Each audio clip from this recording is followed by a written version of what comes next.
Billahi mineşşeytanirracim. Bismillahirrahmanirrahim. İbadallah, usikum və nəfsi bi təqvallah. Əziz müminlər, bir daha özümü və sizləri ilahi təqvaya riayət eləməyə dəvət edirəm. Allah mütəal bizləri təqvalı yaşamaqda müvəffəq eləsin inşallah. Allahın bəşərə bəxş elədiyi nemətlər var. Və Allahın vədəsi var ki, Allahın nemətlərini insan əziz tutsa, qədrin bilsə, dəyərləndirsə, o nemətləri Allah buyurur ki, mən sizi üçün artıracağam. Əks təqdirdə o nemətlərə laqeyd yanaşsınız, o nemətlər sizin əlinizdən alınacaq. Bu ilahi bir vədədir, ilahi bir sünnədir.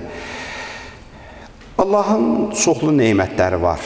Biz istəsək ki, ilahi nemətləri sayaq, Quran-ı Kərim buyurur ki, ilahi nemətləri saymaq istəsəz, onu sayıb bitirə bilmərsiniz.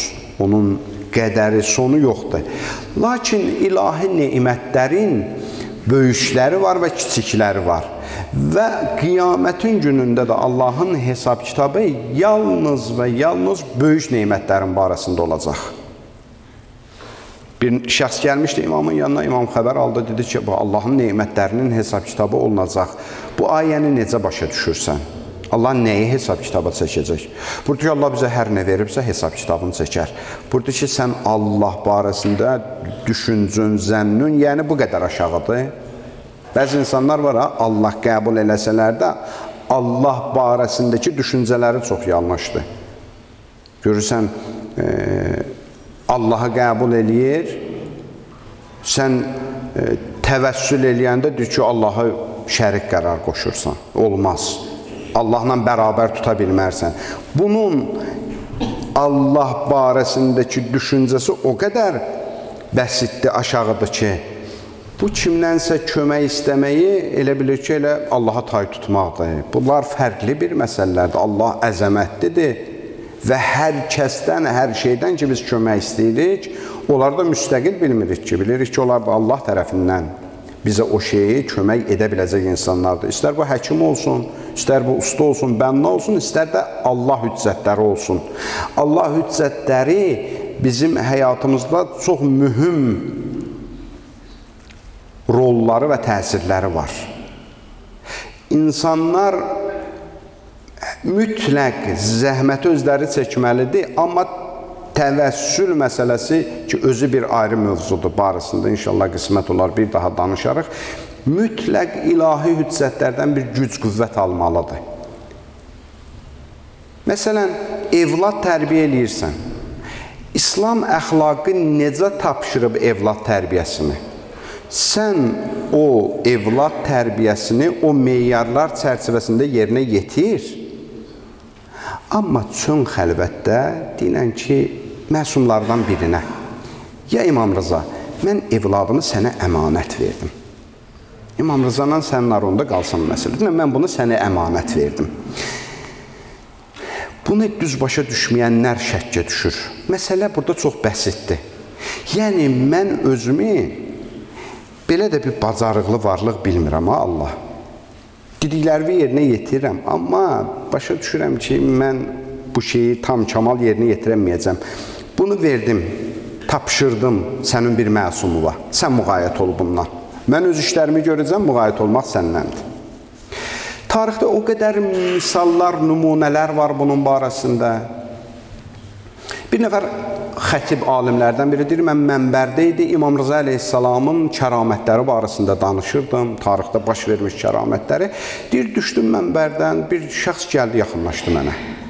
Salam verdi, ondan sonra dedi ki, ağa, sən oxuduqlarını danışırsan, gəl mən sənə həyatımda baş vermiş bir hadisəni danışım.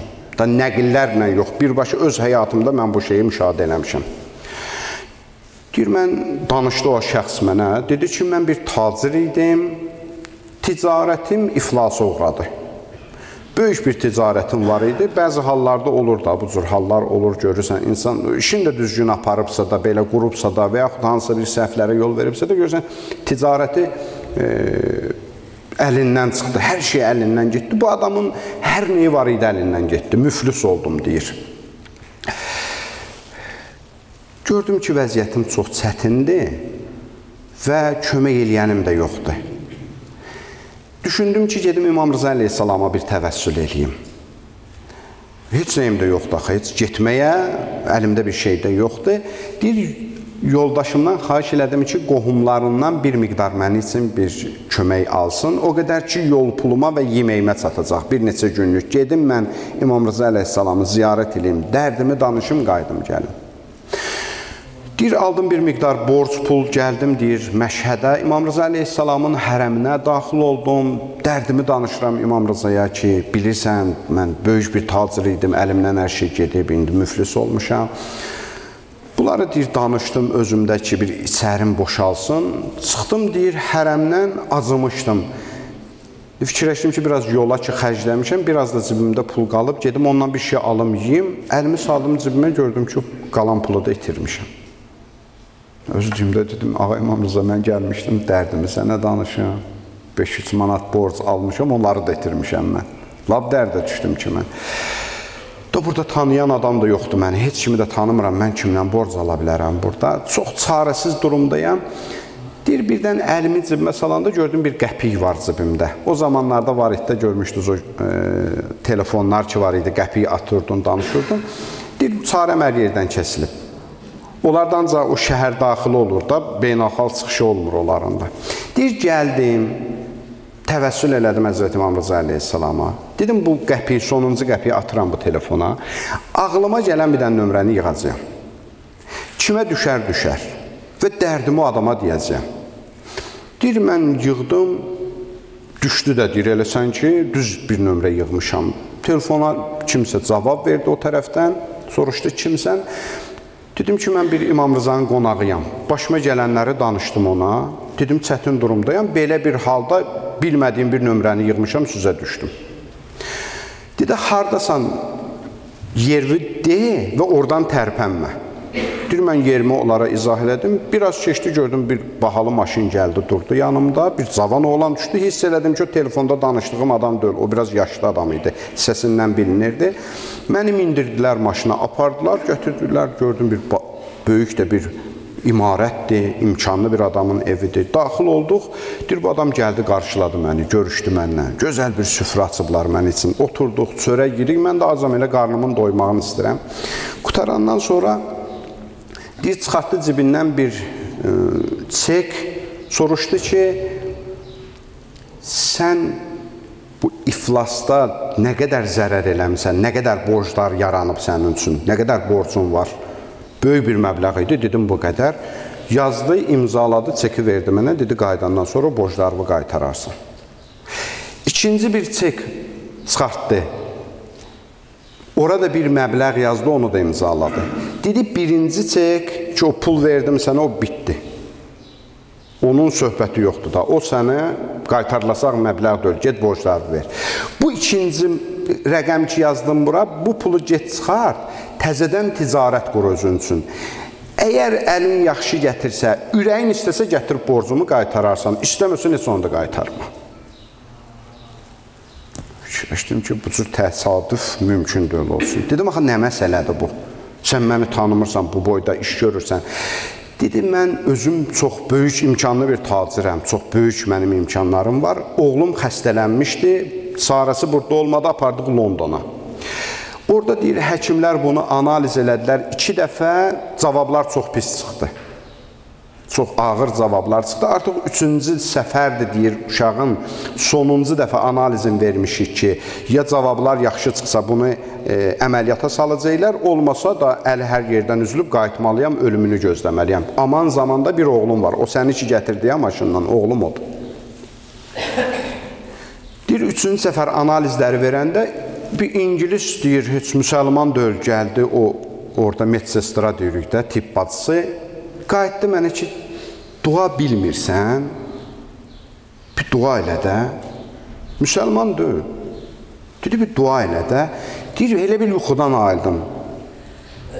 Fikirləşdim, mən Ağa İmam Rızanın şəhərində yaşayıram, bu boyda bir neymət var qapımızda. Orada deyir, bir əhd peyman bağladım. Dedim, Ağa İmam Rıza, mənim balama Allah şəfa versin, mən söz verirəm ki, mən ömrümün axırına qədər malımla, evladımla, canımla xidmətinizdə olacağam. Sizin də nə əmriniz olsa mən xidmət eləyəcəyəm. Deyir, uşağın analizlərini verdilər, biraz keçdi, deyir, cavab sevindirici bir cavab aldıq ki, bəli, cavab bu dəfə yaxşı çıxdı, müalicələr baş verəcək və uşağımız sağalacaq, narahat olma. Deyir, həmən günü mən yuxuda İmam Rıza əleyhissalamın özünü gördüm. Dedi ki, söz verdin, gərəkdir vədəvi tutasan. Bir mən də etdim ki, mən vədəmi tuturam, amma nə vaxt bir əmri olsa mən də hazıram da. Deyir, bu günləri mən işə getməmişəm, səni gözləyirdim. Yatmışdım, İmam Rıza əleyhissalam yuxuda bir daha mənə gəldi, dedi ki, vədövün vaxtı gəlib çatıb. Bu gündə bizim bir dənə qonağımız var bu şəhərdə, ehtiyaclıdır. Onun ehtiyaclarını həll elə, vədəvi yerinə yetir. Dedim, ağa, onu mən necə tanıyım? Dedi, o səni gəlib özü tapacaq, sən narahat olma. Belə bir dəyərlər var, əzizlərim. İlahi neymətlər var əlimizdə. Və bu neymətlərdən çox heyflər olsun ki, biz çox uzaq düşmüşük. Həqiqəti budur ki, biz əlimizdəki dəyərləri buraxmışıq və ümidlərimiz fərqli yerlərə bağlanıb. Və buna görədir ki, bizim işlərimiz bəzi hallarda öz səhmanında qalmır.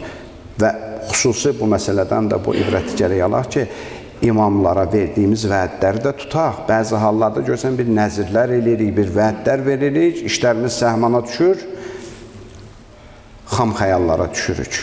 Amma görürsən, verəcəyimiz vədlərə də gərək sadiq qalaq ki, onların da lütfi nəzəri üzərimizdə olsun həmişə. Allaha and verək izzətinə, cəlalına, əzəmətinə.